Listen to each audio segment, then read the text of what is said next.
Hello বন্ধুরা, আবার একটি নতুন ভিডিও নিয়ে তোমাদের মাঝে চলে আসলাম। আজকে আমি একটি ঢোলগড়ি বানাবো, সেই জন্যে আমি বটি দিয়ে শলাগুলো চাষছি। তোমরাও এরমভাবে চাষবেন।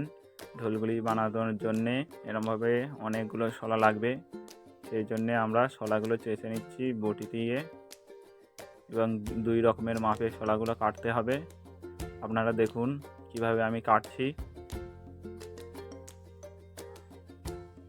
শলাগুলো কাটা হয়ে গেলে তারপরে এরকম একটু ডিজাইনভাবে আপনারাও ফেলতে পারবেন আমার মতন। তারপরে আমরা একটি বড় কাঠি এবং ছোট কাঠি নিয়ে এরকম বেঁধে নেব দড়ি দিয়ে। তারপরে এমনভাবে আর একটা বড় কাঠি, তারপরে একটা ছোট কাঠি, তারপর আর একটা ছোট কাঠি, তারপর আরও একটা ছোট কাঠি নিয়ে আমরা বেঁধে নেব।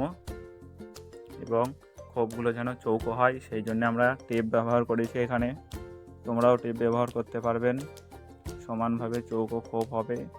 আমি টেপ দিয়ে মেপে মেপে কাঠিগুলো বাঁধবো যেন পুরো চৌকো চৌকো খোপ হয়, যেন কোনো শর্টকোনা না হয়, সেই জন্য আমি টেপ ইউজ করেছি। তোমরাও করতে পারবেন। এমনভাবে দুখানা ট্যাক্সার তৈরি করতে হবে। আমি যেরকম করেছি তোমরাও করবেন এরকম ট্যাক্সার। তারপরে এমনভাবে মাঝে মাঝে ছোট ছোট কাঠি ইউজ করতে হবে। কাঠিগুলো ইউজ করে চারিকানা এমনভাবে বেঁধে বেঁধে নিতে হবে। আমি যেমন বাঁধছি বন্ধুরা, তোমরাও এরকম বাঁধবে, তবে হয়ে যাবে ঢোলগড়ি। বন্ধুরা, ভিডিওটি ভালো লাগলে লাইক সাবস্ক্রাইব করবেন। বন্ধুরা, এমনভাবে চৌকো চৌকো সুতো দিয়ে পুরো চৌকোভাবে বাঁধতে হবে।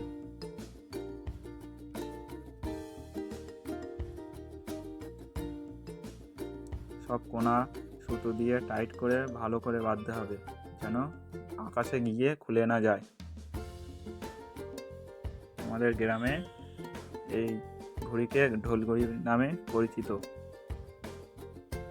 বন্ধুরা দেখুন কিভাবে ঢোলগড়ি বানাতে হয়। চারিখানা সুতো দিয়ে এরমভাবে আমরা ভালো করে বেঁধে নেব যেন আকাশে গিয়ে খুলে না যায়। বন্ধুরা দেখতে থাকুন।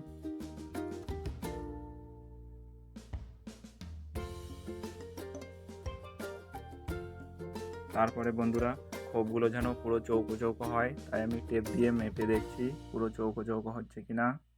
কোনো শর্টকোনা হলে ঘড়িটা কিন্তু উড়বে না, তাই দেখে নিচ্ছি পুরো চৌকো চৌকো আছে কিনা। চারিখানা দেখতে হবে টেপ দিয়ে মেপে মেপে।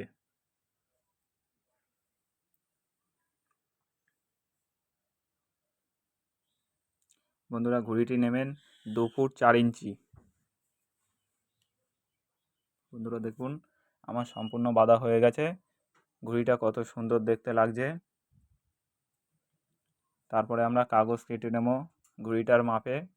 বন্ধুরা দেখুন আমি একটি কালো কাগজ ব্যবহার করছি।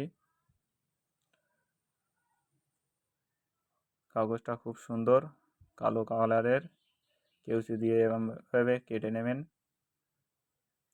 দুখানা পিস লাগবে এখানে, একটি ওপরে একটি নিচে ব্যবহার করব আমরা। বন্ধুরা দেখুন ব্যবহার করলে তারপরে এভাবে সেলাই করে তারপরে হয়ে যাবে আমাদের ঢোলগড়ি। বন্ধুরা দেখুন ঢোলগড়িটা কত সুন্দর দেখতে। ভালো লাগলে লাইক সাবস্ক্রাইব করবেন। জয় শ্রীরাম।